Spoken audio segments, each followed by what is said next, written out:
যেরকম এর আগে যে সরকার ক্ষমতায় ছিল তাই কিন্তু বর্তমান নিয়ে খুব অহংকার করছে, এ দেশ আমার বাপের, এ দেশ আমার।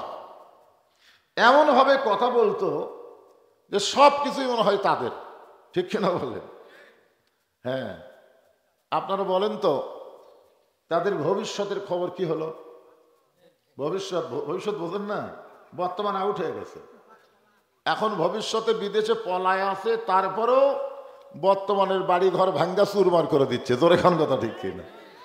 আজকে তো আমি আশ্চর্য হয়ে গেছি, আজকে 32কে 36 করে দিছে। 32 কত করে দিছে? 36। একবার বুলডোজার দিয়ে মাটির সঙ্গে গুড়াই দিছে। এখান থেকে আমাদের সতর্ক হতে হবে যে অতীতে আমরা রুহের জগতে ছিলাম, বর্তমানে আমরা দুনিয়ার জগতে আছি, ভবিষ্যৎ আমাদেরকে কবরের জগতে যাওয়া লাগবে। জোরে কোন, ঠিক কি না? হ্যাঁ, খালি এই 3টা কাল যদি আমরা খেয়াল করতাম তা আমাদের দ্বারা কোনো অন্যায় অপকর্ম হতো না। আমি যে আয়াতে কারিমা তেলাওয়াত করেছি, আমাদের বগুড়া জেলার কাহালু উপজেলায় কোনো মানুষ যখন মারা যায়, মরার খবর শুনেই সবাই বলে ইন্না লিল্লাহি ওয়া ইন্না ইলাইহি রাজিউন। আপনাকে আদমদিঘির খবর কি? এটা কোন থানা? আদমদিঘি। আচ্ছা, একই খবর? মাশাআল্লাহ। এই যে ইন্না লিল্লাহি ওয়া ইন্না ইলাইহি রাজিউন আমরা পড়ি না? আপনারা পড়েন না? এই ইন্না লিল্লাহি ওয়া ইন্না ইলাইহি রাজিউন এর বাংলা অর্থ কি পারবেন না? তাহলে তো বিপদ।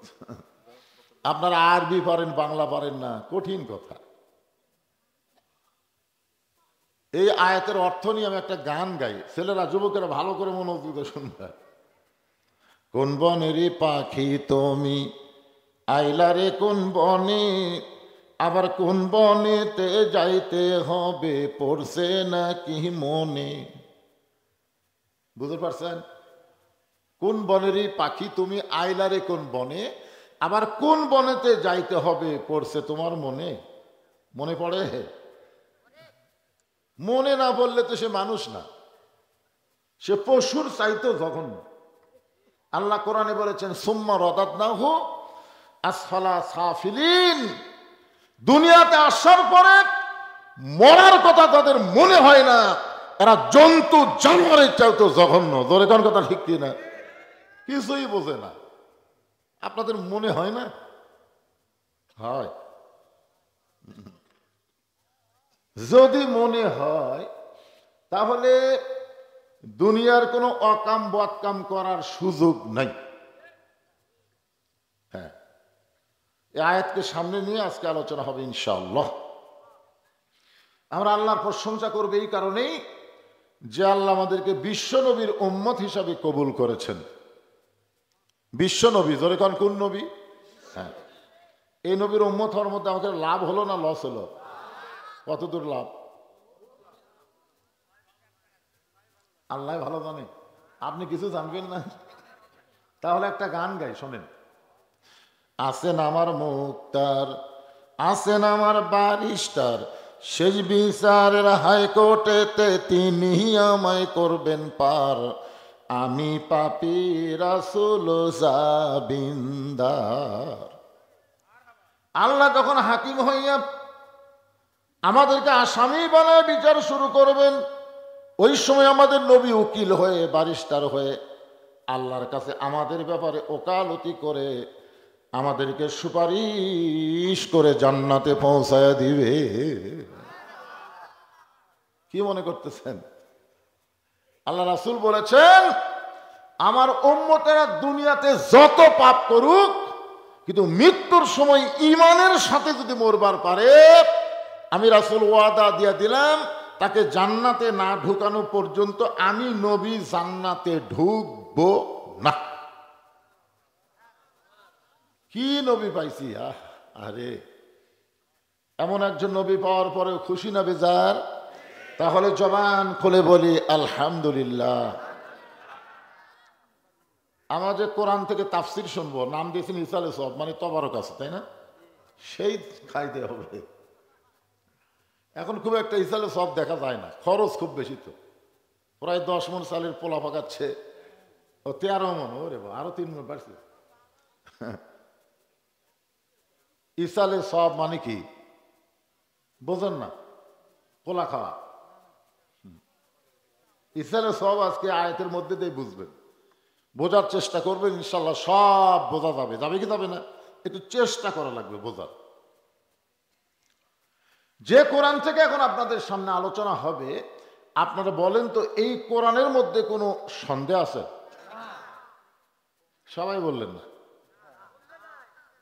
যারা বললেন না, মনে করেন না শব্দটা যারা উচ্চারণ করলেন না, তাদের রেজাল্ট কি হলো? কতদূর খারাপ জানেন?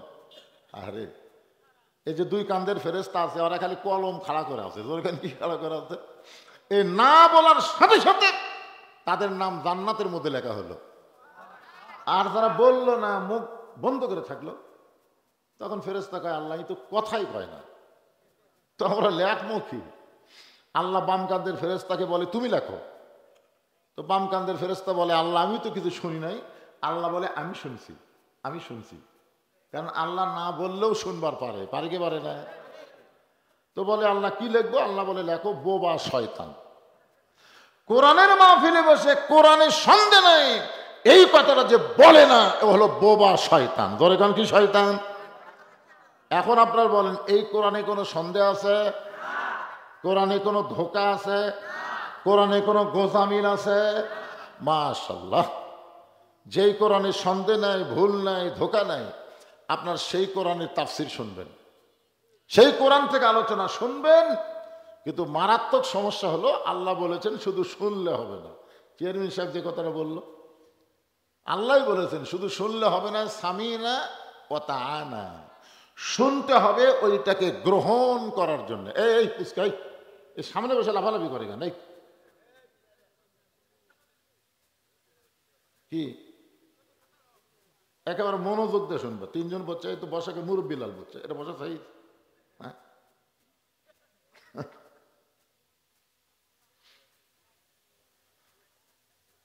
আপনারা বলেন তো এই পৃথিবীর সবচাইতে বড় মাস্তানের নাম কি? এই পৃথিবীর কিয়ামত পর্যন্ত অত বড় মাস্তান, এত বড় ক্যাডার, এত বড় খারাপ মানুষ কেউ হতো না, ইবলিস না। তার নাম হলো হযরত উমর। এই যে একজন কইছে নাম হলো হযরত উমর, যিনি খোলা তরবারি নিয়ে আল্লাহর নবীকে হত্যা করার জন্য রাস্তা নিয়েছিলেন। নবীর বিরুদ্ধে কোনো কথা বলা যাবে না, আর সেই নবীকে হত্যা করার জন্য তরবারি হাতে নিয়ে রওনা দিয়েছেন। কি মনে করতেছেন? হায় হায় রে! অথচ সেই উমরকে আল্লাহ তাআলা পৃথিবীর সবচাইতে ভালো মানুষ বানিয়ে দিলেন। এটা কোনো মন্ত্রতন্ত্র দিয়ে না, এটা হলো আল্লাহর কোরআনের ওসিলায়। জোরে কোন কথা ঠিক কি না? কোরআনের পরশ পাইলে মানুষ কি হয়? সোনার মানুষ হয়ে যায়। আর আমরা কোরআনের ওয়াজ শুনি, যত শুনি তত মনে হয় আগে যা ছিলাম তার চাইতে খারাপ হয়ে যায়। কারণ কি? উমর শুধু শোনে নাই, উমর গ্রহণ করেছে। আজকে আমরা শুধু কোরআন শুনবো না, বাস্তবে আল্লাহর কোরআনকে আমাদের গ্রহণ করা লাগবে। জোরে কোন ঠিক? হ্যাঁ, আল্লাহর কোরআনকে গ্রহণ করলে ওই মানুষটা এত ক্ষমতাবান মানুষ হয়ে যায়। কোরআনের কারণে আল্লাহ হযরত ওমরকে বাংলাদেশের মতন 96টা দেশের খলিফা বানায় দিলে, এই কোরআনের কারণে। উমর ফারুক চিন্তা করেন যে এত কোরআনের পাওয়ার, এই পাওয়ারটা আমি একটু নিজের চোখে দেখবার চাই। আমরা বাংলাদেশের মুসলমান কিন্তু কোরআনের পাওয়ার দেখিনি, বরং কোরআনের 50 বছর সত্য তাফসীর করার পরে তাকে আমরা দেখলাম 13 বছর জেলখানায়। জোরে কোন কথা ঠিক কিনা? আমাদের দেশে কোরআনের পাওয়ার কি? কোরআনের হক কথা বললে তাকে ধরে জেলখানাতে হবে, জেলখানার যদি না মরে তাকে আবার ট্রান্সফার করে হাসপাতালে নিয়ে গিয়ে হত্যা করা হবে। জোরে কোন কথা ঠিক কিনা? এটা কি কোরআনের পাওয়ার না লাঞ্ছনা? তা আপনারা কি কোরআনের লাঞ্ছনা, গঞ্জনা, কোরআনের অপমানকে আপনারা দেখতে চান? জোরে বলেন, দেখতে চান? কারা কারা চান না? 2 হাত তুলে আমার আল্লাহকে দেখান। লিল্লাহু আকবার। হাত নামান, হাত নামান। বাংলাদেশের অধিকাংশ গরিবের সন্তানেরা কোরআনের হাফেজ, কোরআন পড়ে। অধিকাংশ ধনী মানুষের সন্তান, নেতাদের সন্তান কোরআন পড়ে না। জোরে কোন কথা ঠিক কি না? হ্যাঁ, কারণ কি? কারণ হলো কোরআন হলো গরিব মানুষের, কোরআন গরিব মানুষের। আজকে শোনেন, ইন্না লিল্লাহ দিয়া আমি আপনাদের তাফসীর করে শোনাবো। এটা কিন্তু মানুষ মরার পরে পড়ার জন্য আল্লাহ নাজিল করেনি, যে মানুষ মরে আর তোমরা পড়ো। এ কথা আল্লাহ কোরআনের কোনো জায়গাতে বলেনি। বরং আল্লাহ বলেছেন, ইজা মানে যখন, আসাবাতুহুম মুসিবা, তোমাদের উপরে বিপদ আপদ মুসিবত আসবে, ক্বালু, তখন তোমরা বলবে ইন্না লিল্লাহি ওয়া ইন্না ইলাইহি রাজিউন। তাহলে ইন্না লিল্লাহ কখন পড়া লাগবে? যখন বিপদ আপদ মুসিবত আসবে। আর আমরা কখন পড়ি? যখন মানুষ মরে। উল্টা হলো না? আপনারা বলেন তো, মুসলমানের জন্য বাঁচা বিপদ না মরা বিপদ? মুসলমানের জন্য ঈমান নিয়ে বাঁচাই বিপদ। বর্তমান বাংলাদেশে মরাই ভালো। জোরে কোন কথা, কথা কন না কেন? মরাই ভালো। তাহলে মরা ভালো তো বিপদের আয়াত করতেছেন, তার মানে উল্টার দিকে গাড়ি চলতেছে। উল্টা দিকে চললে হবে না তো, সিধা দিকে চালাতে হবে, ঠিক কিনা বলেন? আমার ড্রাইভার এসে আপনার ওই যে কি কয়, মুরল থেকে এত জোরে গাড়ি ছাড়ছে, বুঝলেন? আমরা বিষ্ণুপুরের খুঁজে পাই না, যাই দিকে আদম দিকে লেখা, এই 2 মিনিটের মধ্যে আদম দিকে। খেয়াল করা দরকার, জোরে কর, ঠিক কিনা? গাড়ি আবার ব্যাক করে খেয়াল করি, যাকে জিজ্ঞাসা করি, কে ভাই? বিষ্ণুপুরকে সামনে যান, সামনে যান। হ্যাঁ, খালি শুনলে হবে না তো, আপনারা একটু খেয়াল করেন যে বিপদ আপদ মুসিবতের আয়াত আমরা মানুষ মরার পরে কেন পড়ি? আমরা মনে করি মরাটাই বিপদ, আসলে মরা বিপদ না। ঈমান নিয়ে কোনো মুসলমান যদি মারা যায়, মরার সঙ্গে সঙ্গে আল্লাহ তার জন্য 8টা জান্নাতের দরজা খুলে দেয়। মানে মরাও সারা, জান্নাতে যাওয়াও সারা। আল্লাহ কোরআনে বলেন, ফাদখুলি ফি ইবাদি ওয়াদখুলি জান্নাতি। তুমি যখন আল্লাহর বান্দা হয়ে গেলে, তখনই তুমি জান্নাতে প্রবেশ করলে। সাহাবেরা, ছাত্ররা জিজ্ঞাসা করলে ইমাম গাজ্জালীকে, হুজুর, বান্দা হওয়ার সাথেই যদি জান্নাতে যাওয়া যায়, তাহলে মৃত্যু আর কবরের খবর কি? ইমাম গাজ্জালী বললেন, দীর্ঘ বহু বছর মৃত্যু আর কবরকে আমি সাধনা করে আল্লাহ পাক আমাকে দেখাইছে। এই শোনেন, সাধনা করলে কি করা যায়? দেখা যায়, দেখা যায়।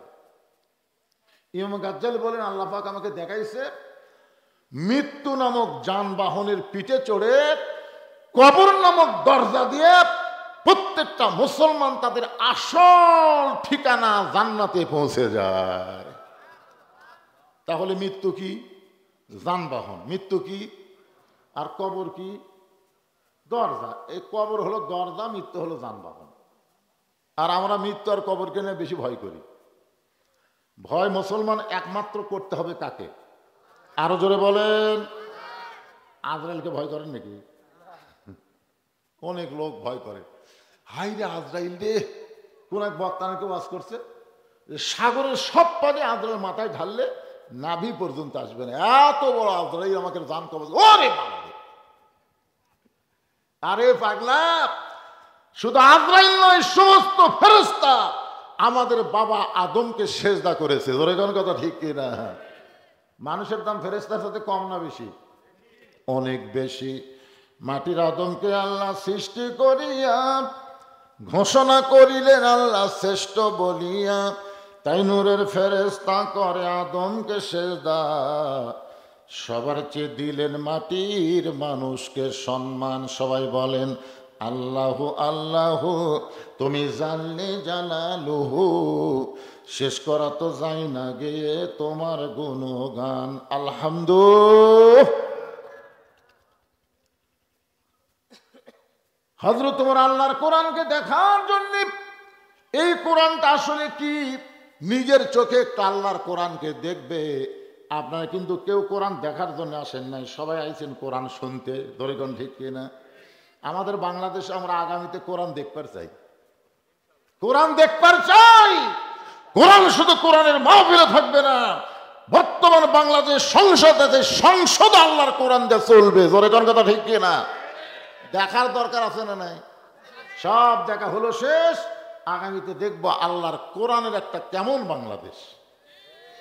হযরত ওমর আল্লাহর কোরআনকে দেখার জন্য ছদ্মবেশে মদিনার অলি গলি ঘুরতেছেন। হঠাৎ হযরত ওমর দেখতে পায় দুই পাহাড়ের মাঝখানে একটা গিরিপথ। ওই গিরিপথের ভিতরে সুন্দর একটা মেয়ে ধীর গতিতে হেঁটে হেঁটে চলতেছে। ওমর ফারুক দেখলেন দুই পাহাড়ের মাঝখানে একটা সরু পথ, গিরিপথ। ওই গিরিপথের মধ্যে একটা সুন্দরী মেয়ে। ধরে কোন কি মেয়ে? ধীর গতিতে হেঁটে হেঁটে চলতেছে। মেয়েটার সামনেও কোনো মানুষ নাই, পিছনেও কোনো মানুষ নাই, একা একা ধীর গতিতে মেয়েটা যখন চলতেছে, ওমর ফারুক মেয়েটার দিকে তাকায় বললেন, আলহামদুলিল্লাহ।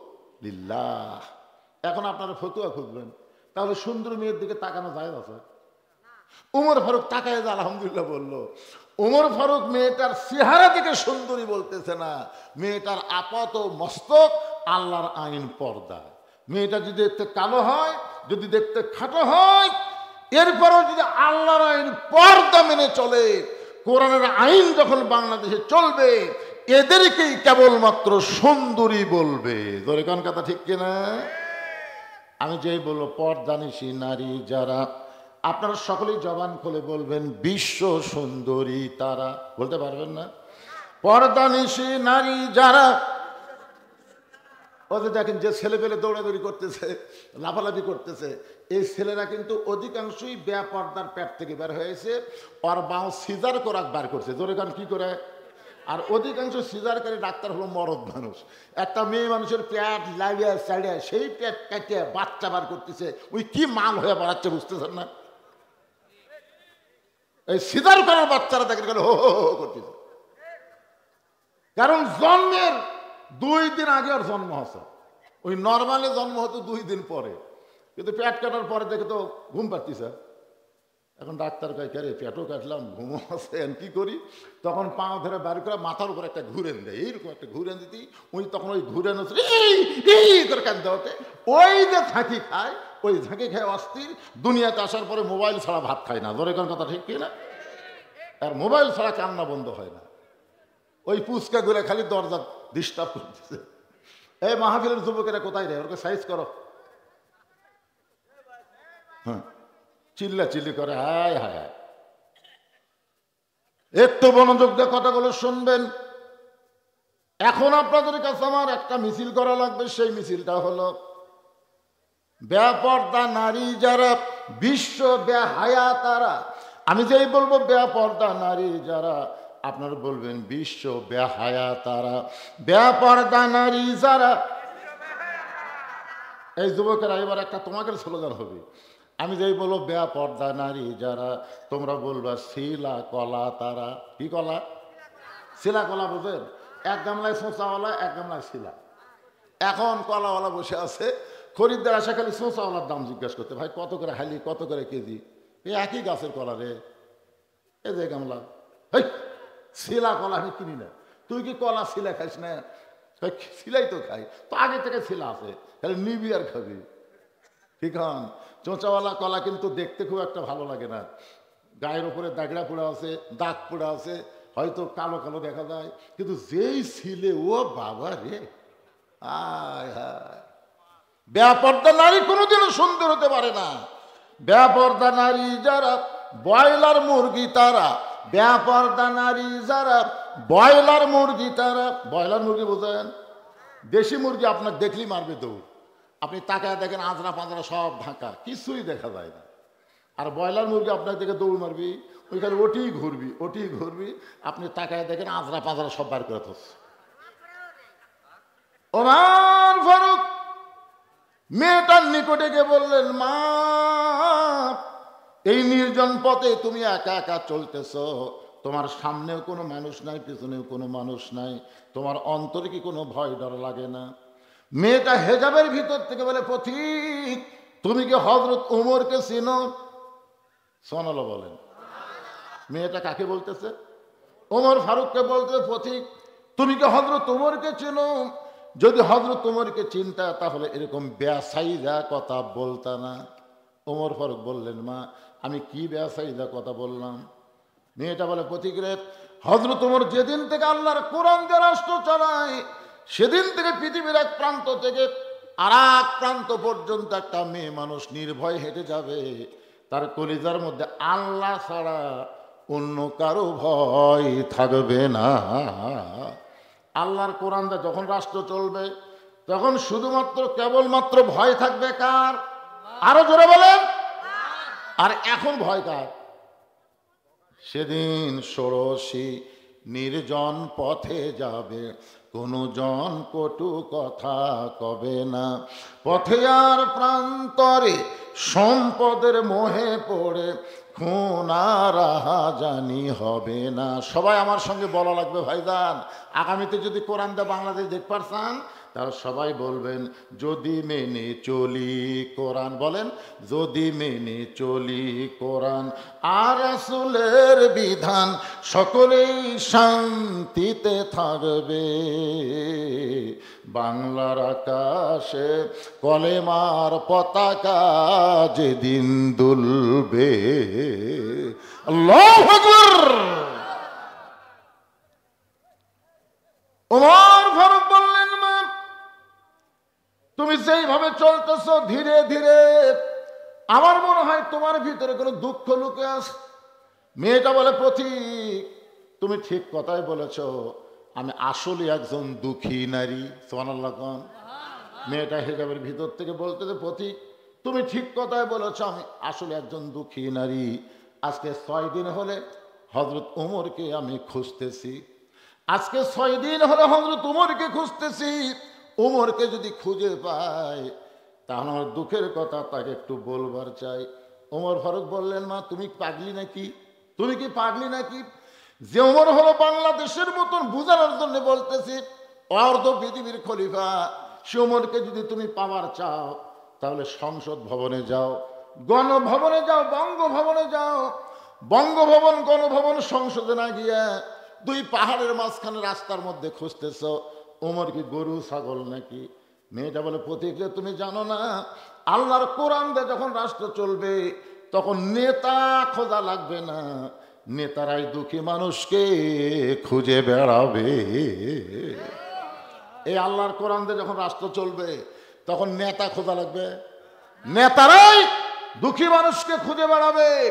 আমাদের বাংলাদেশে 5 বছর পর পর যখন ভোট আসে তখন নেতারা এলাকাত আসে। জোরে কোন কথা ঠিক কিনা? ভোট পাইয়া যখন এমপি হয়ে যায় আর নেতার খবর নেই। দেখেন ভোটের আগে আমার ওয়াজ আছে, ভোটের আগে এক নেতা এক আসরের নামাজ 4 বার পড়েছে। এক নেতা এক আসরের নামাজ কয়বার? যেখানে 10 জন লোক দেখে সেখানে বলে আগে নামাজ, আগে নামাজ। যেখানে 10 জন থাকে সেখানে আগে নামাজ। চান্সে বলতেছে নেতা 4 বার হলো, এই ভোটের আগে হোক, অসুবিধা কি? ভোটের আগে পড়ে নামাজ, ভোট গেলে আর পড়ে না। এরকম কিছু নেতা আছে না নাই? এ কথা বলে না, আছে না নাই? ভোটের আগে মাথায় টুপি দেয়, মুখে দাড়ি রাখে, দাড়ি কিন্তু খুব ছোট ছোট রাখে, মানে যে কোনো সময় যেন কামানো যায়। কথাটা বুঝলেন না? মাথা টুপি একেবারে ব্যাটারির কালি সরষের তেল দিয়ে, ও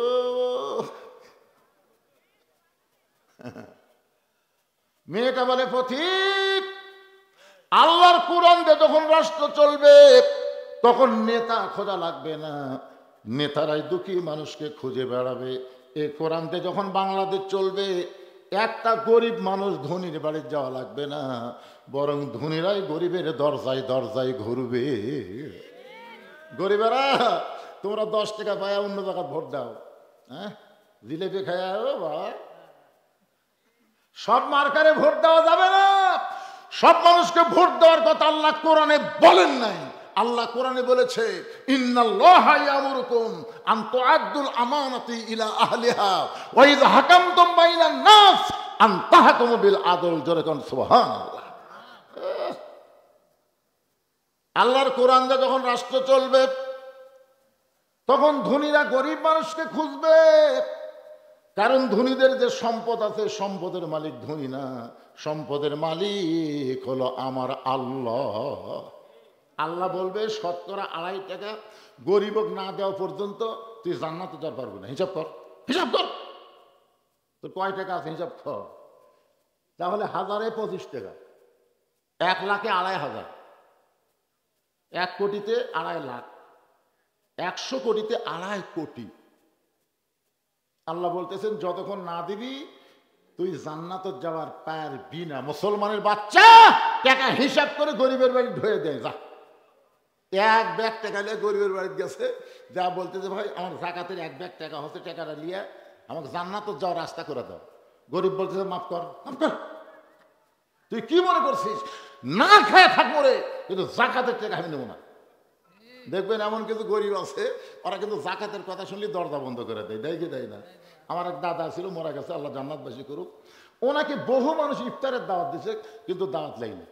আমি একদিন বললাম দাদা মানুষ মুরব্বী থেকে ইফতারের দাওয়াত দেয়, আপনি নেন না কেন? পাগলা এত কষ্ট করে রোজা থাকছি সব দেওয়ার জন্যে, দরকার মুড়ি আর পানি খামো রে, কিন্তু পাক কারো বাড়িতে আমি ইফতার করবো না। মানে কি বুঝ আল্লাহ বুঝ দিছে, কোনোদিন কারো বাড়িতে ইফতার করেনি, নিজের বাড়িতে করছে। 7 দিন ধরে 1 ব্যাগ টাকা নিয়ে ধনী ঘুরতেছে, একটা গরিব দরজা খোলে না। আল্লাহর কাছে বলে আল্লাহ আমি আর ধনী থাকতে চাই না, কোরআন যখন চালু হবে তখন আমি গরিব হবার চাই। গরিব হলে মজা আছে, টাকা আসবি, আর ধনী হলে কষ্ট আছে, টাকা যাবি। আল্লাহ আল্লাহ 1 ব্যাগ টাকা 7 দিন ঘুরলাম, একটা গরিব নেই। আল্লাহ মনের দুঃখে লোকটা মরুভূমিতে যাচ্ছে, যাদের গাছের ছায় একজন বস্তা মাথাতে ঘুম পাড়তেছে। বেগালা মনে করছে যাক রে পাশি রে, আসসালামু আলাইকুম। বস্তার আব্দের কয় আলহামদুলিল্লাহ। বেগালা কয় কে রে, সালাম দিলাম ওয়ালাইকুম না, কয় আলহামদুলিল্লাহ কেন? বলে 1 বস্তা টাকা 15 দিন ঘুরতেছি ভাই, একটা গরিব পাইনি। তোকে দেখে গরিব মনে করে আল্লাহ শুকর আদায় করছি, টাকার বস্তা লিয়ে। আমি ঘুরি ব্যাগলা, তুই ঘুরিস বস্তা লিয়ে, গরিব গেল কোথায়? আল্লাহ বলে যখন যাকাত ভিত্তিক অর্থনীতি চালু হবে, আল্লাহর কোরআন দিয়ে যাকাত ভিত্তিক অর্থনীতি যখন চালু হবে, ওই দেশের জন্য আল্লাহ গজবের দরজা বন্ধ করে রহমত আর বরকতের দরজা খুলে দিবে। দরকার সুবহানাল্লাহ। হ্যাঁ, বর্তমান বাংলাদেশের সুদ ভিত্তিক অর্থনীতি। কি ভিত্তিক? আপনারা বলেন তো, সুদের 1 টাকা খেলে কয়টি গুনাহ হয়? রাসূল এই পাপের সর্বশেষ প্রথম পাপ হচ্ছে আল্লাহর সাথে যুদ্ধ করা। ফেরাউন নমরুদের মতো হবে সুদের 1 টাকা খেলে, এটা হলো বড় পাপ। আর সবচাইতে নিম্ন পাপ বলার সময় রাসূল 3 বার মুখ ধরছেন। নবী বলবার চাই মুখ ধরে। সাহাবীরা হুজুর কি বলবেন, মুখ ধরেন কেন? আল্লাহ রাসূল বলে এমন একটা পাপের কথা বলতে মুখ দিয়ে আমার বের করতে হবে আল্লাহর হুকুমে। সেই পাপটা হলো যে সুদের 1 টাকা খায়, নিজের গর্ভধারিণী মায়ের সাথে জিনা করার গুনাহ হয়। নাউজুবিল্লাহ। তো আসতে বলেন কেন? 1 টাকা খালি, 1 টাকা, 1 টাকা। এখন আপনারা খান কিনা আল্লাহ ভালো জানে। খান? খায়। আল্লাহর বান্দার আজ থেকে তওবা করবেন, আল্লাহ যেন তওবা করার তৌফিক দেয়। জোরে কোন আমিন। মেয়েটা বলে পথিক আর 6 দিন হলে উমরকে খুঁজতেছি, আর 1 দিনের মধ্যে যদি পাওয়া না যায় আমি আল্লাহর কাছে উমরের বিরুদ্ধে বিচার দেব। উমর ফারুককে মেয়েটা কি বলতেছে, পথিক আমি কয়দিন হলে খুঁজতেছি, আর 1 দিনের মধ্যে যদি উমরকে পাওয়া না যায় আমি আসল জাকাত বিচার দেবো। আসল জাকাত আপনার বলেন তো আসল জায়গা কোনটা? হাসিনার বিচার কিন্তু জজ কোর্ট, হাইকোর্ট, সুপ্রিম কোর্ট করে পারবি না। পারবে? আমরা 15.5 বছর দেখছি, কাম হয় না। কারণ সব কোর্ট উনি দখল করছে। সব কোর্ট দখল করা, ভালো মানুষ জেলখানা, খারাপ মানুষ জামিন পায়। গাবলার মতন মানুষ বেড়া করে, আর আমার মতো আলেমকে হাত করা নিয়ে জেলখানা নিয়ে যায়। ধরে কোন কথা কন না কেন ভাইরা? একটু মনোযোগ দিয়ে শুনবেন। যখন দুনিয়ার কোন মানুষের কাছে বিচার পাওয়া যায় না, বিশ্বাস করবেন আসল বিচারক হলেন আল্লাহ। মেয়েটা বলতে 6 দিন হলো ওমরকে খুঁজতেছি, আর 1 দিন না পাওয়া গেলে আমি আসল জায়গায় বিচার দেব। সঙ্গে সঙ্গে ওমর ফারুক হাঁটু করে বলতেছে, মা তুমি যে হযরত ওমরকে খুঁজতেছ, আমি হইলাম সেই ওমর। হাঁটু গেড়ে বসে বলতেছে, মা তুমি যে উমরকে খুঁজতেছ আমি হলাম সেই আমিরুল মুমিনিন। তাহলে আপনি চোরের মতন একা একা কেন ঘুরতেছেন? আপনার কি কোনো স্যামসা নেই? জোরে কোন কি নাই? স্যামসা বোঝেন না? একটা চেয়ারম্যান আসলে তার সাথে চৌকিদার ঘরে, একটা উপজেলা চেয়ারম্যান যখন যায় তার সাথে পুলিশ যায়, একটা এমপি যদি যায় তাহলে পুলিশ যায় না, পুলিশের গাড়ি একটা আগে একটা পাশে। জোরে কোন কথা ঠিক কিনা? আর আপনি হলেন অর্ধ পৃথিবীর খলিফা, বাংলাদেশের মতন ৯৬টা দেশের খলিফা, আপনার কি কোনো স্যামসা নেই? আপনার বলেন তো, আল্লাহর কোরআন দিয়ে যখন বাংলাদেশ চলবে তখন নেতার পাশে স্যামসা লাগবে? কেন লাগবে না? কারণ স্যামসা পলার যে পশা, এটা নেতা পাবে কোথায়? জুমার দিনে হযরত ওমর খুতবা দিচ্ছেন, জুমার দিনে মাঝখান থেকে এক সাহাবী বলতেছি, আমিরুল মুমিনিন আপনার খুতবা শুনবো না। ওমর ফারুক বলে, আমার অপরাধ কি? বলে, আমাদেরকে আপনি খাটো পাঞ্জাবি দিয়ে আপনি লম্বা জুব্বা পরে খুতবা দিচ্ছেন, এই লম্বা জুব্বার কাহিনী না বলা পর্যন্ত আপনার কোনো খুতবা শোনা যাবে না। আমাদেরকে খাটো দিয়ে আপনি লম্বা পড়ছেন, হুজুর হোসেন এই লম্বা জুব্বা কোথায় পাইলেন? ওমরের চোখটা দর দর করে পানি পড়তেছে। আব্দুল্লাহ ইবনে ওমর বাবার পাশে দাঁড়ায় বলেন, এ নবীর সাহাবীরা, তোমরা খাটো পাঞ্জাবি হলেও তো জুমার দিনে নতুন কাপড় পরে আইছো, কিন্তু আমার পরনে দেখো নতুন কোনো কাপড় নাই। ওসমান গনি বলে, আব্দুল্লাহ আজকে জুমার দিনে সবাই নতুন কাপড় পরলো, তুমি কেন নতুন কাপড় পরো নাই? আব্দুল্লাহ বলে, আমি নতুন কাপড় যদি পরতাম তাহলে আমার বাবার জুব্বা লম্বা হতো না। আমার জুব্বার কাপড় বাবাকে দান করার পরে বাবার কাপড় আমার কাপড় একত্র করে বাবা লম্বা জুব্বা বানায় খুতবা দেয়। সমস্ত সাহাবীরা কান্দার বলে, আল্লাহ তোমার কোরআন যখন দুনিয়াতে চালু হবে এমন ভালো মানুষকে মুসলমানেরা নেতা হিসাবে দেখতে পাবে। জোরে বলেন ভাইরে সুবহানাল্লাহ, জোরে বলেন। খালি কি কোরআনের ওয়াজ শুনবেন? বাস্তবে এই কোরআন গ্রহণ করার দরকার আছে না নাই? হ্যাঁ, সব দেখা হলো শেষ। আগামীতে আমরা দেখব আল্লাহর কোরআনের বাংলা। আল্লাহ পারে কি পারে না? জোরে কান, পারে কি পারে না? অবশ্যই পারে। মানুষ কিন্তু বুঝতেছে। খালি মিজানুর আজহারী একটা ওয়াজের মধ্যে বলেছে, এক দল খাইয়া গেছে আর এক দল খাবি। এই খালি এইটুকু বলাতে আয় এমন জ্বলা জ্বলতেছে। কেন ঘরের মধ্যে কে রে? আমি কলা খাইনি। কেন কলার কথাই ওঠেনি। খালি ঘরের মধ্যে কে রে গেছে ওই বুঝে ফেলতেছে, কলা তো আমি খাই। এই জন্য একটু মনোযোগ দেবেন। ওমর ফারুক বলতেছেন, মা তুমি 6 দিন হলো আমাকে খুঁজতেছ, কি দুঃখ তোমার মনে যে দুঃখের কথা আমাকে বলবার চাও? মেয়েটা বলে, আমিরুল মুমিনিন আমার জীবনের সবচাইতে বড় দুঃখ হলো আমি 6 বছর বয়সে ঈমান গ্রহণ করেছি। 6 বছর বয়সে শুধু ঈমান গ্রহণ করার অপরাধে, শুধুমাত্র ঈমান গ্রহণ করার অপরাধে আমাকে 12 বছর জেলখানায় বন্দি করে রাখছে। কোনো অপরাধ নাই। আল্লামা সাইদি হুজুরের কোনো অপরাধ আছে? মামুনুল হকের কোনো অপরাধ আছে? আমির হামদার কোনো অপরাধ আছে? বদরুশিদের কোনো অপরাধ আছে? এ পর্যন্ত 9 বার কেন নিয়ে গেল? চিন্তা করে দেখেন, একটু খেয়াল করবেন। মেয়েটা বলতেছে শুধুমাত্র ঈমান গ্রহণ করার অপরাধে 12 বছর জালিমের শাহী জিন্দাখানায় আমাকে বন্দি করে রাখছে। সকালবেলা 3টা করে চাবুক মারছে, বিকালবেলা 3টা করে চাবুক মারছে। আমার দেহের এমন কোনো জায়গা নাই যে জায়গায় চাবুকের আঘাত লাগে নাই। আমিরুল মুমিনিন আপনি যখন রোম পারস্য দখল করলেন, রোমের জেলখানার মধ্যে আমি বন্দী ছিলাম। আপনি যখন রোম পারস্য দখল করলেন তখন আপনি ঘোষণা করলেন মুসলমান কোনো রাষ্ট্র যখন দখল করবে ওই রাষ্ট্র তখন আল্লাহর কোরআন দিয়ে চলবে। আর আল্লাহর কোরআন দিয়ে যখন কোনো রাষ্ট্র চলবে ওই রাষ্ট্রের মধ্যে জেলখানার কোনো দরকার হবে না। আপনি জেলখানার দরজা মুক্ত করে দেওয়ার পরে আমি জেলখানা থেকে বের হইয়া এখন আমার 18 বছর বয়স, কারণ 6 বছর বয়স ঈমান গ্রহণ করেছি। আর 12 বছর জেলখানায় বন্দি থেকেছি, এই 18 বছরের যৌবনা মেয়ে আমি কোথায় যাব? কারণ আমার দাদা খ্রিস্টান, আমার বাবা খ্রিস্টান, রোম দেশের সকলেই খ্রিস্টান, ওই খ্রিস্টান দেশের একজন মুমিনের আজ কোথায় যাব? এই জন্য 2 পাহাড়ের মাঝখানে 6 দিন হলে আপনাকে খুঁজতেছি। যদি আপনাকে খুঁজে পাই, নিয়ত করেছি আপনার কাছে দুঃখী মেয়েটা একটু আশ্রয় চায়। ওমর ফারুক মুস্কি হাসি দিয়ে বললেন, মা আমি তোমাকে আশ্রয় দিবার পারবো না।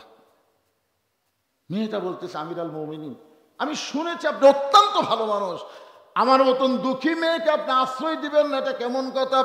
ওমর ফারুক বললেন, মা আশ্রয় দেওয়ার মালিক হচ্ছে আল্লাহ। যেরকম মানুষ মানুষের কাছে আশ্রয় চাইতে পারে না, আশ্রয় চাইতে হবে কার কাছে? তবে ইসলাম, তুমি শুনে নাও মা, ইসলাম তোমাকে অধিকার দিয়েছে। অনেকে মেয়েদের কানে কানে কান গরম করে দিবি, কোরআনকে যদি বাংলাদেশ চলে এ তোরকে কিন্তু বাড়ির থেকে বাড়াবার দিবি না রে, একেবারে দরজা বন্ধ করে থবি, মার্কেট টার্কেট কিছুই করা যাবি না, এমন বোরকা পরা লাগবি, এমন কতগুলো কথা বলবি, মেয়েরা কবি না এই আল্লাহর দল আমরা ভোট দেবো না রে। ইসলামী নারীদের অধিকার আছে না নাই? কথা বলেন আছে না নাই? নবী আমার ঘরের মধ্যে বসে আছেন, এমন সময় উম্মাহাতুল মুমিনিন ঘরের মধ্যে ঢুকলেন। যেই ঘরে ঢুকছে নবী আমার দাঁড়িয়ে গেলেন। দেখছেন মা আয়েশা ঘরের মধ্যে ঢোকাতে নবী দাঁড়িয়ে গেলেন, আর নবী বসে থাকলেন না, দাঁড়িয়ে গিয়ে দৌড়ে গিয়ে দরজা বন্ধ করে দিয়ে জানলা বন্ধ করে দিলেন। মা আয়েশা থরথর করে কাঁপতেছে। আল্লাহ রাসূল বলে, আয়েশা কাঁপো কেন? বলে, হুজুর আপনার জুতার পরশে আল্লাহর আরশ ধন্য হয়ে গেছে, আপনার ঘরে ঢুকে আমার বড় ভয় লাগতেছে। আল্লাহ রাসূল বলে, আয়েশা একজন নবীর জুতার পরশে আল্লাহর আরশ ধন্য হয়েছে, একজন নবীর। আয়েশা বলে, হুজুর আপনি তো সেই নবী। রাসূল বলে, আমি ছিলাম, কিন্তু দরজা বন্ধ হওয়ার পরে আমি আর নবী নাই, আমি হলাম স্বামী আর তুমি আমার বিবি। মা আয়েশা দৌড়ে এসে নবীর বুকের মধ্যে মাথা লুকায় বলে, আল্লাহ আমার নবী শুধু বিশ্ব নবী নয়, আমার নবী হলেন পৃথিবীর 1 নম্বর স্বামী। ধরে কোন সুবহানাল্লাহ।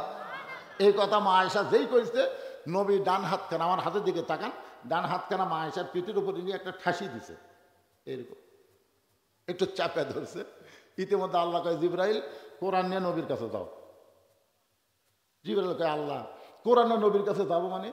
এই জিবরাইল, নবী ঘরের মধ্যে যে আমল করতেছে, এই আমলের কারণে আমি আল্লাহর আরশ খুশি হয়ে গেছে, যার কারণে নবীর উপর আয়াত নাজিল করতেছি। জিবরাইল বলে, আল্লাহ কি আমল? এত কলে বিকারা কি আমল করতেছে না আল্লাহ জানি, আমার দোস্ত জানে। যেরকম সুবহানাল্লাহ। ফেরেশতা জিবরাইল আল্লাহ নবীর ঘরের পাশে দাঁড়িয়ে সালাম দেয়, বলে, নবী গো ঘরের মধ্যে কি আমল করতেছেন? আল্লাহর আরশ খুশি হইয়া কোরআনের আয়াত আল্লাহ নাজিল করেছে। মা আয়েশা বুকের মধ্যে থেকে বলে, ইয়া রাসূলুল্লাহ এটা কেমন কথা? আমি আপনি প্রেম করতেছি, এই খবর আল্লাহর কাছে গেল, এই খবর জিবরাইল জানলো কেমনে? রাসূল বলে, আয়েশা শুনে নাও, ঘরের খবর, স্বামী স্ত্রীর প্রেমের খবর একমাত্র আল্লাহ ছাড়া দুনিয়ার ফেরেশতারাও পর্যন্ত জানবে না। জোরে কর না সুবহানাল্লাহ। কারণ স্বামী স্ত্রী প্রেম করে ঘরের ভিতরে, আর প্রেমিক প্রেমিকা প্রেম করে 14ই ফেব্রুয়ারি কাতি মাসা কুত্তার মতো, যেখানে সেখানে জোড়া লাগে। জোরে কথা কর না কেন ভাইরে? এটা কি মাস? এইবারে ঠেলা বুঝবি, যে দিনে 14 ফেব্রুয়ারি সেই দিনই সবে বরাত। জোরে কর কথা, ঠিক কিনা? যদি কেউ 14ই ফেব্রুয়ারি প্রেম করে, ওই রাত্রে আল্লাহর নাম তুমি যাও রে। জোরে কর কি? তুমি যাও রে। অবৈধ অবৈধ সন্তান ছাড়া বিবাহের আগে কোন যুবক কোন নারীর সঙ্গে প্রেম করতে পারে? কথা বলতে হবে, পারে? জোরে বলেন, পারে? পারে না। ফেরেশতা জিবরাইল বলে, নবী গো কি আমল করতেছেন? যে আমল করার কারণে আল্লাহর আরশ থর থর করে আনন্দে কাঁপতেছে। আল্লাহ তাআলা আয়াত নাজিল করলো, হুন্না পড়েন, যারা পারেন তারা পড়বেন। হুন্না লিবাসুল লাকুম ওয়া আনতুম লিবাসুল লাহুন্না। স্বামী হলো বিবির পোশাক, বিবি হলো স্বামীর পোশাক। যারা আপনারা বিয়ে করছেন, আপনাকে ব্যালুস কয় না? আয়েশা বলেছেন, আমি রাসূলের সাথে যত রাত ঘুমাইছি 2 বালিশে কোনোদিন ঘুমাইনি, আমাদের বালিশ ছিল একটা। আমার মুখ নবীর মুখ, মুখামুখি করে ঘুমানো হলো সুন্নত। মুখ একেবারে মুখের সাথে মুখ লাগিয়ে ঘুমানো হলো নবীর সুন্নত। আজকে যদি এই সুন্নতের কথা বলি, মেয়েরা আমার কাছে স্লিপ দিবে, হুজুর খবরদার এই সুন্নতের কথা কন না হুজুর। এরা যে বিড়ি খাওয়া খায়, ঘরের মধ্যে ঢুকলে মনে হয় ভোগরা পাঠা ঢুকলো, মুখের কাছে মুখ গেলে তখন বমি হবে। এই জন্য আল্লাহ রাসূল বলেছেন ঘুমানোর, শোনেন, ঘুমানোর আগে স্বামী স্ত্রী দুইজনই মেসওয়াক করা সুন্নত। আবার ঘুমের থেকে ওঠার সাথে সাথে দুইজনকে মেসওয়াক করা লাগবে। কি বিড়ি খেয়ে পাটা হয়ে, যদি কেউ বিড়ি খায় খান, অসুবিধা নাই, কিন্তু আপনি ঘুমানোর আগে বড়ই পাতার গরম জলে শোয়া মশারির তলে, গান আছে না নাই? আপনি বড়ই পাতা চাপে চাপে চাপে 3 বার কুলি করবেন, আর মুখের কোনো দুর্গন্ধ থাকবে না। আল্লাহর বান্দার একটু মনোযোগ দিয়ে শুনবেন, দরকার হলে বিড়ি বাদ দিবেন, বাদ দিলে কোনো সমস্যা নাই। 2-4 দিন সমস্যা হবে, তারপরে দেখবেন আপনার শরীরটা অটোমেটিক আল্লাহ রহমতে ভরপুর করে দিবে। জোরে কোন আলহামদুলিল্লাহ। মেয়েটা বলতেছে, আমিরুল মুমিনিন, ইসলাম আমাকে কি অধিকার দিল? ওমর ফারুক বললেন, মা, বহু অধিকার তোমাকে ইসলাম দিয়েছে, কিন্তু 1 নম্বর অধিকার হলো 18 বছরের যৌবনা নারীর জন্য, ভালো করে শোনেন, 18 বছরের যৌবনা নারীর জন্যে ভালো একটা ছেলের সঙ্গে বিবাহ বসা। মেয়েদের অধিকার অনেক আছে না নাই? 1 নম্বর অধিকার, মেয়েটার বয়স কত? 18 বছরের যৌবনা মেয়ের জন্য ইসলামের 1 নম্বর অধিকার হলো ভালো ভালো একটা ছেলের সঙ্গে বিয়ে বসা। ভালো সুন্দর একটা ছেলের সাথে না, ভালো ভালো ছেলের চরিত্র হলো 1 পয়সাও ডিমান্ড নেবে না, মহারণা নগদ দিবে।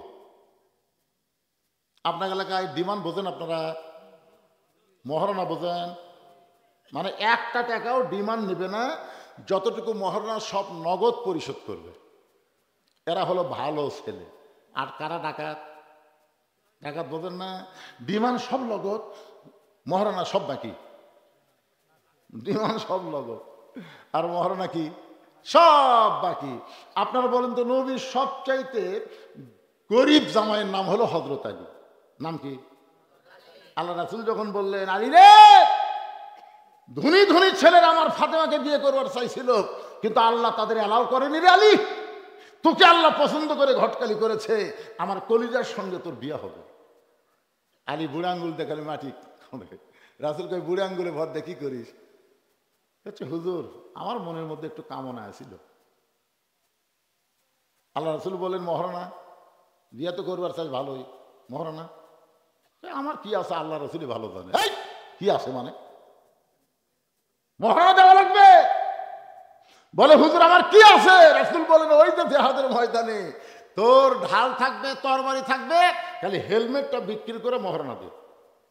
তার মানে বোঝা গেল, গরিব হলো বাকি দেওয়ার কথা ইসলামে নাই।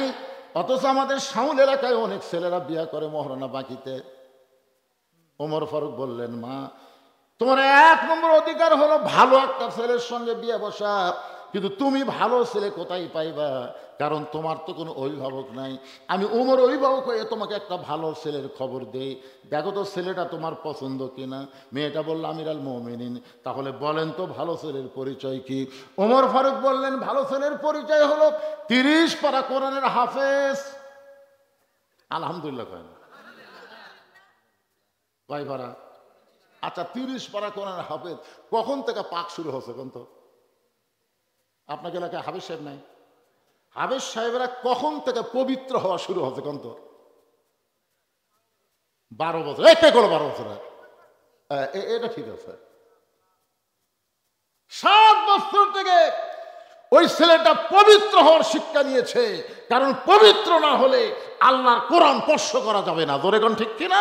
লা ইয়ামাসসুহু ইল্লাল মুতাহহারুন। তুমি স্পর্শই করতে পারবে না যতক্ষণ পবিত্র না হবা। তাহলে যেই বাচ্চা ছোটবেলা থেকে পবিত্র হওয়ার শিক্ষা নিল, ওই বাচ্চা খারাপই করার কোনো সুযোগ নাই। তো কয় বছর থেকে নামাজ ধরছে আপনারা জানেন? ওমর ফারুক বললেন, 30 পারা কোরআনের হাফেজ, 6 লক্ষ হাদিসের হাফেজ। ছেলেটার বয়স হলো 22 বছর, লম্বা হলো 6 ফুট 2 ইঞ্চি, গায়ের রং হলো ফর্সা, চাঁদের মতন চেহারা। ছেলেটার নাম হলো আব্দুল্লাহ ইবনে ওমর। মেয়েটা বলতেছে আমির আল মুমিনিন আব্দুল্লাহ ইবনে ওমর তো আপনারই সন্তান। বলে মা, তোমার মতো একটা ভালো মেয়েকে যে 6 বছর বয়সে ঈমান গ্রহণ করেছে, 12 বছর নির্যাতনের পরও যে ঈমান হারা হয় নাই, এমন একটা মেয়েকে যদি আমার ছেলের বউ করতে পারতাম তাহলে বৌমা হিসাবে তাকে অধিকার দিয়া দিতা। সুবহানাল্লাহ, জোরে কর না কেন? কি মা, বেটার বউ কে হয়? আপনাকে বেটার বউ নাই তো কি কি কোন জোরে কোন কি হয়? আরো জোরে, জোরসে বলুন। ওই যে মুরব্বী দেখেন বলতেছেন, ওই যে আপনার পাশে যে মুরব্বী বলতেছে না, এই জন্যই বলতেছে না যে হুজুর বৌমা হয়তো উমরের সময় হয়েছে, কিন্তু বর্তমান আর বৌমা হয় না, বউ দাজ্জাল হয়। জোরে কোন কথা ঠিক কিনা? এমন কান মন্ত্র দেয়, একে স্বামী গিলা চলে গেছে বগুড়া, এখন বাসা বানায় স্বামী স্ত্রী থাকে, বাপ মা থাকে আপনাকে এই কি গ্রাম? বিষ্ণুপুর। বিষ্ণুপুরে বাপ মা থাকে, আর ওই বেটা বউ নিয়ে থাকে শহরের বাসা, আর বাপ থাকে গ্রামে বিষ্ণুপুরে। বাপ মাকে 2 চোখে দেখবার পারে না। এইরকম বেটার বউ আছে না নাই? জোরে বলেন। একদিন বউ অসুস্থ হয়ে বগুড়া পপুলারের ডাক্তারকে দেখাইতে গেছে, বড় ডাক্তার। দেখতে দেখতে রাত 9টা বাজে। এখন 9টার সময় বিষ্ণুপুরে কেমন আসবে? আমি জীবনে বহু জায়গা দিয়েছি, কিন্তু এরকম খারাপ রাস্তা থেকে দিয়ে বলেন। আমি যে মোশন নিয়ে আসলাম বুঝলেন, আসার ওর মাটিতে আসার পরে খালি গাড়ি এই এই এই। রাত 9টার সময় ডাক্তারের দেখা শেষ। এখন বাবা চিন্তা করে এই রাত 9টার সময় বিষ্ণুপুরে কেমনে যাব? এই রাত 9টার সময় বিষ্ণুপুরে কেমনে যাব?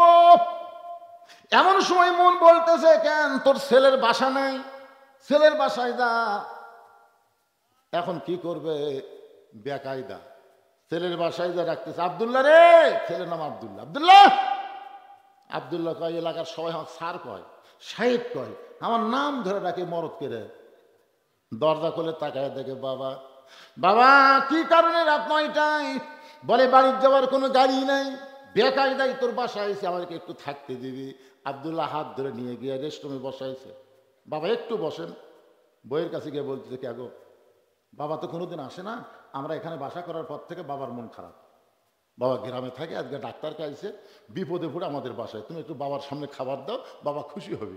বউ বলতেছে, তুমি জানো সকাল থেকে আমার মাজা বেদনা, তুমি জানো আমার ডানার মধ্যে খালি শিরশির করতেছে, উঠবার পারলাম না, তুমি পারলে তোমার বাপকে খাবার দাও। বাবা ডাক দেখে, আব্দুল্লাহ রে তুই কি মনে করছিস বগুড়া হোটেল বন্ধ হচ্ছে? আরে পাগলা, থাকার জায়গা নাই, তাই বলে কি খাওয়ার জায়গা নাই? পেট ভরে খাসিবা, একটা ঘর আমাকে দে, আমি একটু ঘুম পাড়বার চাই। আব্দুল্লাহ বলে, বাবা সত্যি কি তাই? বলে, হ্যাঁ ব্যাপার, তুই কি মনে করিস আমার অসুস্থ বউরে কষ্ট দিয়ে আমার খাওয়া আগে? রাত 9টার সময় বাবা না খাইয়া ঘুমায় গেছে। রাত যখন 11টা বাজে, এমন সময় আব্দুল্লাহর শালা, বইয়ের ছোট ভাই আব্দুল্লাহর শালা দরজার ডাক দিতে, শেফালি আপা। শেফালি আপা সঙ্গে সঙ্গে কম্বল ফেলে দিয়ে মারছে লাফ। আব্দুল্লাহ তাকায় দেয়, কম্বল আছে, বউ নাই, মাজা বেদনা, ডানা শিরশির করে। বাপ আইছে 9টা, শালা 11টা। দরজা খুলে দিয়ে বলতেছে, ভাইজান এত রাত কেন হলো? বলে, ক্যারাম বোর্ড খেলতে খেলতে রাত হয়েছে আপা, ঘড়ি দেখি নাই। আপা আমি একটু ঘুমাবার চাই। বলে, পাগল হয়েছিস? তুই না খাইয়ে ঘুমাইলে আমার চোখে ঘুম ধরবে না। আয় আয়, ডাইনিং টেবিলের চেয়ারে বসায়, মাছ গরম, গোস্ত গরম, ভাত গরম, সব গরম করে ভাইয়ের সামনে দিয়া বলে, খা ভাই, খা ভাই, তুই না খাইলে তোমার কলিজার মধ্যে শান্তি নাই। আব্দুল্লাহ ঘরের ভিতরে চিন্তা করে, 9টার সময় আমার বাবা এসে তোর মাজা বেদনা, পেট শিরশির করে। আর 11টার সময় খা ভাই, খা ভাই, কারণ কি? বার হয়ে দেখে 5 তরকারি গরম ভাত, শালার মাথায় বইয়ের হাত। কয় তরকারি? 5 তরকারি গরম ভাত, শালার মাথায় বউ হাত দিয়ে বলতেছে, আর 1 টুকরা খাও ভাই, আর 1 টুকরা খায়, তুই না খাই দেওয়ার কলিজার শান্তি নাই। আব্দুল্লাহ আস্তে আস্তে বাবা যেই ঘরে ঘুমায় ওই ঘরে জানলার কাছে গিয়ে দেখে 0 বাল্বের আলোতে বাবার শুকনা মুখটা আব্দুল্লাহ দেখতে পায়। যে বাবা না খাই আমারে খাওয়াইছে, যেই বাবা মাটির বিছনার থেকে আমারে খাট বানায় দিছে, যেই বাবা এত কষ্ট করে আমাকে লেখাপড়া করালো, আজকে আমার সেই বাবা না খায়া ঘুম পাড়তেছে, আর শালার সামনে 5 তরকারি গরম ভাত। আব্দুল্লাহ রে তোর আমল কি? আল্লাহ বলতেছেন লিয়াবলুয়াকুম আইয়ুকুম আহসানু আমালান ওয়া হুয়াল আজিজুল গফুর। আব্দুল্লাহ রে, এই সময় আমি আল্লাহ তোকে পরীক্ষা করব, এই সময় তোর উত্তম আমল কি? উত্তম আমল? চোখ বন্ধ করতেছে আব্দুল্লাহ। আমার বাবা না খেয়ে ঘুম পাড়তেছে, আর শালার সামনে 5 তরকারি গরম ভাত, একটা আমল আছে না নাই? চোখ বন্ধ করে দেখে ওয়াকাদা রাব্বুকা আল্লা তা'বুদু ইল্লা ইয়্যাহু ওয়া বিল ওয়ালিদাইনি ইহসানান। ওই বউ মরে গেলে বউ পাওয়া যাবে, বউ ছাড়া দেবো, সকালে বিকালে বিয়ে করব। কিন্তু যেই বাপ আমার না খায় ঘুম পাড়তেছে, এই বাপ যদি মরে যায়, যতই কান্দে আর বাপকে পাওয়া যাবে না। জোরে কোন কথা ঠিক কিনা? কি আমল করবো রে? নফল নামাজ পড়বো নাকি? নফল নামাজ? চোখ বন্ধ করে আমল খুঁজতেছে, দেখে উঠি বলা একটা বেলান আছে। শহরের বাসার তো কিছু থাকে না ভাই, উঠি বলা একটা বেলান আছে, 1 হাত। আব্দুল্লাহ কয় এই 4 আঙ্গুল ধরলে কতক্ষণ থাকবে? তখন বিবেক বলতেছে আব্দুল্লাহ রে, মেয়ে মানুষের শাসন চলতেছে রে পাগলা, বোক মারলে জেলত যাওয়া লাগবে। ইমান বলতেছে জায়গা মতো মার, এমন জায়গাত মারবি কাউকে দেখাবাও পারবি না, বিচারও হবি না। পিছন দিকে তাকে দেখ উঁচা হয়ে আছে, উঁচা বরাবর মার। বিলাই যেমন ইন্দুর ধরে আস্তে আস্তে, পিছনে এসে তাকায় দেখে শালা নিবে না, বল জোর করে মাছ দিয়ে বলতেছে আর 1 টুকরা খা ভাই, তুই না খাইলে আমার কলিজার শান্তি নাই। আব্দুল্লাহ খালি খেপা আছে যে বাপ আমার না খায় ঘুম পাড়তেছে, তোর ভাই খাবি না, জোর করে খাওয়াস। বিসমিল্লাহ করে মারছে বাড়ি, যেই মাত্র বাড়ি মারছে বউ দৌড়, শালাও দৌড়। শালা চিল্লাই বলে দুলা ভাই আমার বোনকে মারলেন কেন? আব্দুল্লাহ তোর বোন আমার কে হয়? এই তোর বোন আমার কে হয় না? এই তোর বোনকে এত ভালোবাসি যে ভালোবাসার কারণে বাপ মাকে ছেড়ে আমি শহরে বাসা বানাইছি, খালি তোরই বোনের জন্য। আজকে কেন মারলি? মারলাম। আয় আয়, কি জন্য মারলাম? আয়। শালাকে আমাকে মারবেন নাকি? না রে পাগলা, মারবো কেন? তোকে একটু দেখাবার স্যার। বাবা সেই ঘরে ঘুম পাড়তেছে, ওই ঘরের জানলার কাছে গিয়ে বলে তাকায় দেখতো ঘরের মধ্যে কে? বলে আপনার বাবা কখন আইছে? বলে 9টার সময়। তোর বোন কইলো মাজা বেদনা, পিঠ শিরশির করে, আমার বাবার সামনে খাবার দেয়নি, বাবা রাগ করে ঘুম পাড়তেছে। আর তোর সামনে 11টার পরে 5 তরকারি গরম ভাত, এখন বল রে শালা, বল আমার আমল কি? শালা বলতে দুলা ভাই আর একটা মারেন, আর একটা মারেন। এই মানুষের জাত না, এই বাপের রাখতেও পছন্দ করে, শ্বশুর রাখতেও 2 চোখকে দেখবার পারে না। এইরকম মেয়ে মানুষ সমাজে আসে না নাই? ধরে কেন আসে না? আর বাপের বাড়ির ফকির আসলে কয় আমার চাচা হয় গো, এই ফকির আমার চাচা হয়। আর শ্বশুরের ভাই আসলে কয় আপনি কে? আমি তো আপনাকে চিনি না। ও তুই চাওয়া শ্বশুর চিনিস না, ফকির তোর চাচা হয়। এই জন্য বর্তমান যুগের বেটার বউকে অনেকে বৌমা বলতেছে না। যেমন এই মুরব্বী কয় নিজেকে এত লম্বা একটা আওয়াজ শোনায় দিলাম। ওমর ফারুক বলে মা আমার আব্দুল্লাহর সঙ্গে বিয়া দিয়ে তোমাকে আমার বৌমার অধিকার দিব। মেয়েটা বলে ইয়া আমিরুল মুমিনিন, আপনি কিন্তু আমাকে বলেছেন ভালো একটা ছেলের সঙ্গে বিয়া বসার অধিকার আছে। ওমর ফারুক বললেন মা তাই তো বললাম, ভালো একটা ছেলের সাথে। তো বলে আপনার আব্দুল্লাহর সাথে ভালো ছেলে নাই? ওমর ফারুক কয় পাগলি কয় কি? আমার আব্দুল্লাহর চাইতে ভালো ছেলে ইহো জন্মে পাইবা না, এই দুনিয়াতে নাই। মেয়েটা বলে আমিরুল মুমিনিন, তাহলে আমি একটা ছেলের নাম বলবো, দেখেন তো ছেলেটা কেমন লাগে। ওমর ফারুক চুম করছে, কে রে? আচ্ছা বলো মা তুমি একটা ভালো ছেলের নাম বলো। মেয়েটা বলতে ছেলেটার নাম হলো হুসাইন, বাবার নাম হলো হযরত আলী, মায়ের নাম হলো খাতুনে জান্নাত ফাতেমা, আর নানার নাম হলো মুহাম্মাদুর রাসূলুল্লাহ। এখন আপনি বলেন আপনার আব্দুল্লাহ ভালো না হুসাইন ভালো? ওমর ফারুক বললেন মা কি কও তুমি? আমার আব্দুল্লাহর চাইতে হুসাইন আল্লাহর কাছে কোটি কোটি গুণ ভালো। জোরে কোন সুবহানাল্লাহ। তাহলে আপনি আমাকে কি বলছেন?